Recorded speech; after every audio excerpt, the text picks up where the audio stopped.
KaraokeBooks. Frankenstein, or the Modern Prometheus. Mary Shelley. Audiobook. Chapter 19. London was our present point of rest. We determined to remain several months in this wonderful and celebrated city. Clerval desired the intercourse of the men of genius and talent who flourished at this time. But this was with me a secondary object. I was principally occupied with the means of obtaining the information necessary for the completion of my promise, and quickly availed myself of the letters of introduction that I had brought with me, addressed to the most distinguished natural philosophers. If this journey had taken place during my days of study and happiness, it would have afforded me inexpressible pleasure. But a blight had come over my existence, and I only visited these people for the sake of the information they might give me on the subject in which my interest was so terribly profound. Company was irksome to me. When alone, I could fill my mind with the sights of heaven and earth. The voice of Henry soothed me, and I could thus cheat myself into a transitory peace. But busy, uninteresting, joyous faces brought back despair to my heart. I saw an insurmountable barrier placed between me and my fellow men.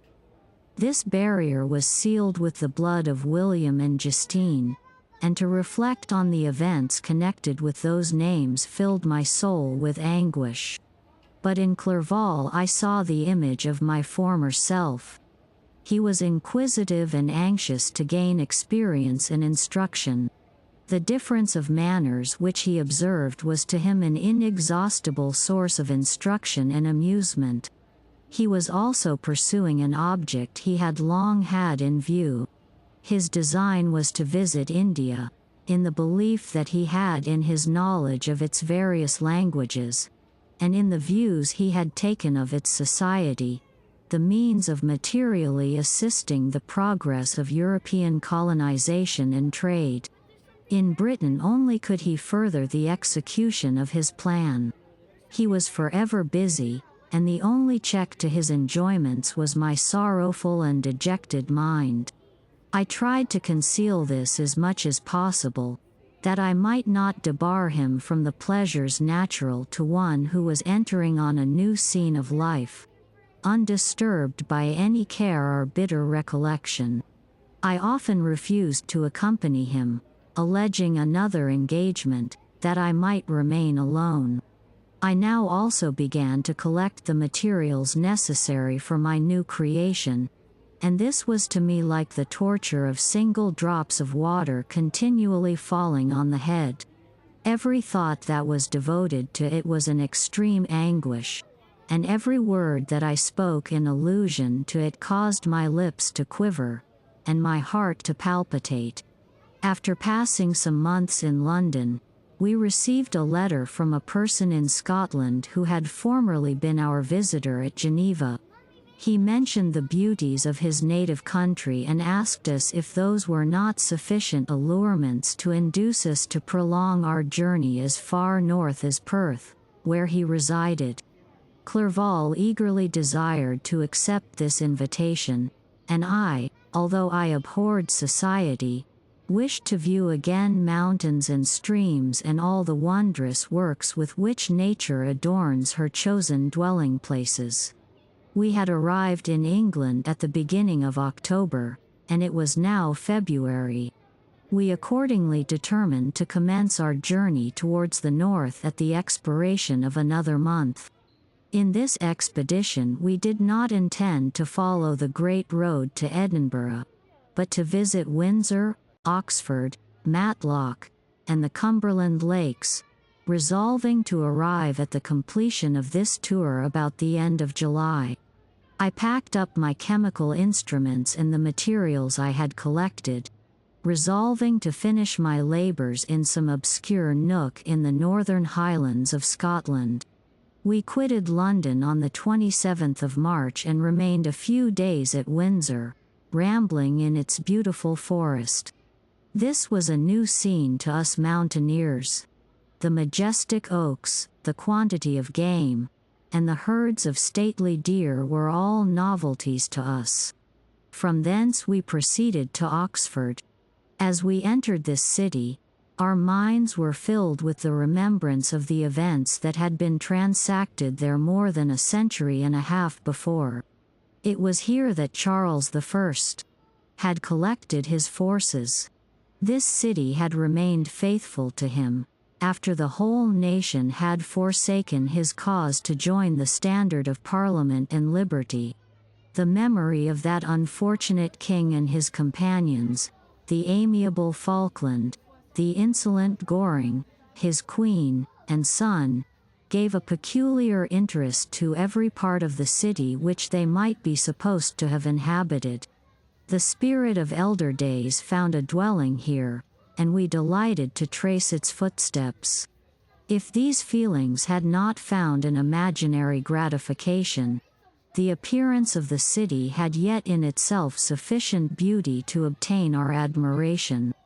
The colleges are ancient and picturesque, the streets are almost magnificent, and the lovely Isis, which flows beside it through meadows of exquisite verdure, is spread forth into a placid expanse of waters, which reflects its majestic assemblage of towers, and spires, and domes, embosomed among aged trees.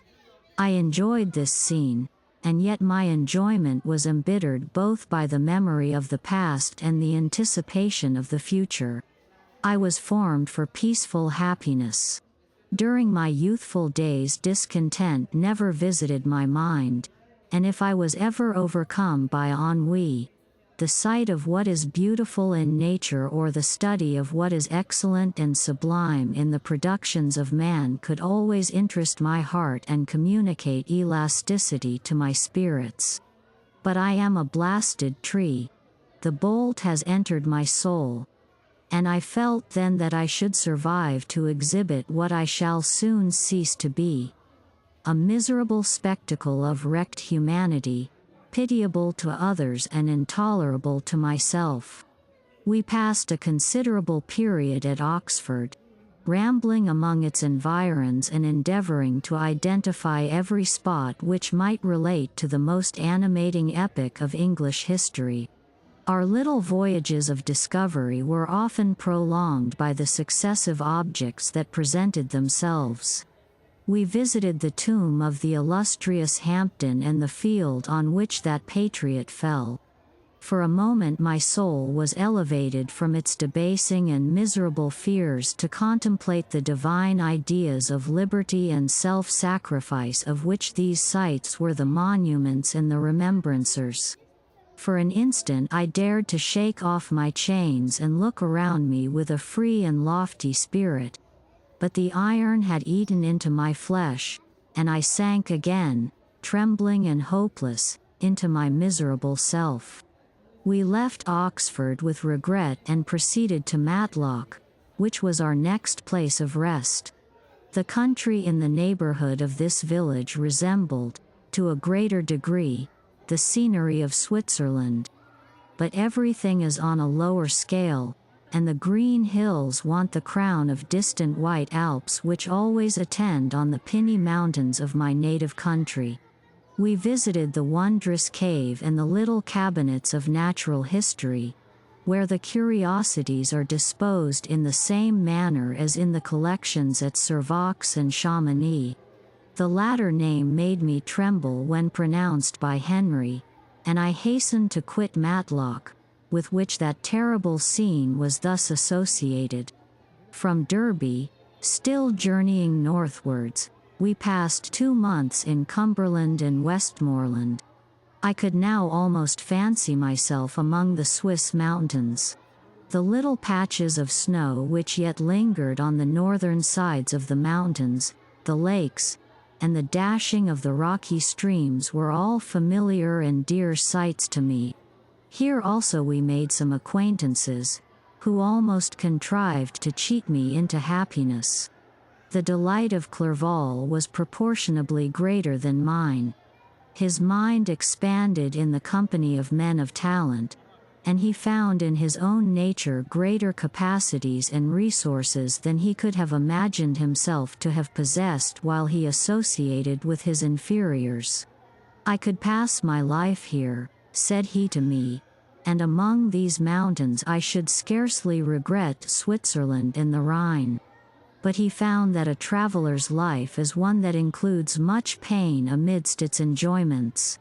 His feelings are forever on the stretch, and when he begins to sink into repose, he finds himself obliged to quit that on which he rests in pleasure for something new, which again engages his attention, and which also he forsakes for other novelties. We had scarcely visited the various lakes of Cumberland and Westmoreland and conceived an affection for some of the inhabitants when the period of our appointment with our Scotch friend approached, and we left them to travel on. For my own part, one was not sorry. I had now neglected my promise for some time, and I feared the effects of the demon's disappointment.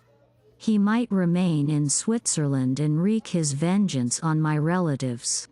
This idea pursued me and tormented me at every moment from which I might otherwise have snatched repose and peace. I waited for my letters with feverish impatience. If they were delayed, I was miserable and overcome by 1,000 fears. And when they arrived and I saw the superscription of Elizabeth or my father, I hardly dared to read and ascertain my fate. Sometimes I thought that the fiend followed me and might expedite my remissness by murdering my companion. When these thoughts possessed me, I would not quit Henry for a moment, but followed him as his shadow, to protect him from the fancied rage of his destroyer.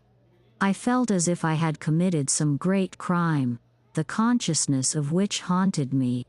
I was guiltless, but I had indeed drawn down a horrible curse upon my head, as mortal as that of crime. I visited Edinburgh with languid eyes and mind, and yet that city might have interested the most unfortunate being. Clerval did not like it so well as Oxford, for the antiquity of the latter city was more pleasing to him. But the beauty and regularity of the new town of Edinburgh, its romantic castle and its environs, the most delightful in the world, Arthur's Seat, St. Bernard's Well, and the Pentland Hills, compensated him for the change and filled him with cheerfulness and admiration. But I was impatient to arrive at the termination of my journey. We left Edinburgh in a week, passing through Cooper, St. Andrews, and along the banks of the Tay, to Perth, where our friend expected us. But I was in no mood to laugh and talk with strangers or enter into their feelings or plans with the good humor expected from a guest. And accordingly I told Clerval that I wished to make the tour of Scotland alone. "Do you," said I, "enjoy yourself, and let this be our rendezvous. I may be absent a month or two, but do not interfere with my motions, I entreat you. Leave me to peace and solitude for a short time. And when I return, I hope it will be with a lighter heart, more congenial to your own temper." Henry wished to dissuade me, but seeing me bent on this plan, ceased to remonstrate. He entreated me to write often. "I had rather be with you," he said, "in your solitary rambles, than with these Scotch people, whom I do not know. Hasten, then, my dear friend, to return, that I may again feel myself somewhat at home, which I cannot do in your absence." Having parted from my friend, I determined to visit some remote spot of Scotland and finish my work in solitude. I did not doubt but that the monster followed me and would discover himself to me when I should have finished, that he might receive his companion. With this resolution I traversed the northern highlands and fixed on one of the remotest of the Orkneys as the scene of my labors. It was a place fitted for such a work. being hardly more than a rock whose high sides were continually beaten upon by the waves.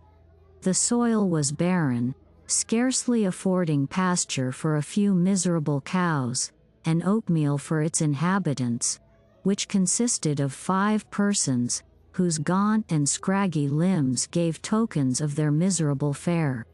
Vegetables and bread, when they indulged in such luxuries, and even fresh water, was to be procured from the mainland, which was about 5 miles distant. On the whole island there were but 3 miserable huts, and one of these was vacant when I arrived. This I hired. It contained but 2 rooms, and these exhibited all the squalidness of the most miserable penury. The thatch had fallen in, the walls were unplastered, and the door was off its hinges. I ordered it to be repaired, bought some furniture, and took possession, an incident which would doubtless have occasioned some surprise had not all the senses of the cottagers been benumbed by want and squalid poverty. As it was, I lived ungazed at and unmolested, hardly thanked for the pittance of food and clothes which I gave. So much does suffering blunt even the coarsest sensations of men. In this retreat I devoted the morning to labor, but in the evening, when the weather permitted, I walked on the stony beach of the sea to listen to the waves as they roared and dashed at my feet. It was a monotonous yet ever-changing scene. I thought of Switzerland. It was far different from this desolate and appalling landscape.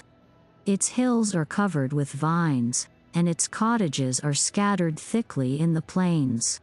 Its fair lakes reflect a blue and gentle sky, and when troubled by the winds, their tumult is but as the play of a lively infant when compared to the roarings of the giant ocean.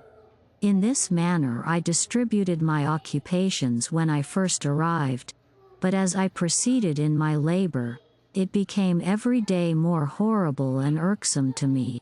Sometimes I could not prevail on myself to enter my laboratory for several days, and at other times I toiled day and night in order to complete my work. It was, indeed, a filthy process in which I was engaged. During my first experiment, a kind of enthusiastic frenzy had blinded me to the horror of my employment. My mind was intently fixed on the consummation of my labor, and my eyes were shut to the horror of my proceedings. But now I went to it in cold blood, and my heart often sickened at the work of my hands. Thus situated, employed in the most detestable occupation, immersed in a solitude where nothing could for an instant call my attention from the actual scene in which I was engaged, my spirits became unequal. I grew restless and nervous. Every moment I feared to meet my persecutor. Sometimes I sat with my eyes fixed on the ground, fearing to raise them lest they should encounter the object which I so much dreaded to behold. I feared to wander from the sight of my fellow creatures lest when alone he should come to claim his companion. In the meantime I worked on, and my labor was already considerably advanced. I looked towards its completion with a tremulous and eager hope, which I dared not trust myself to question but which was intermixed with obscure forebodings of evil that made my heart sicken in my bosom. If you liked what you heard, please subscribe to the channel.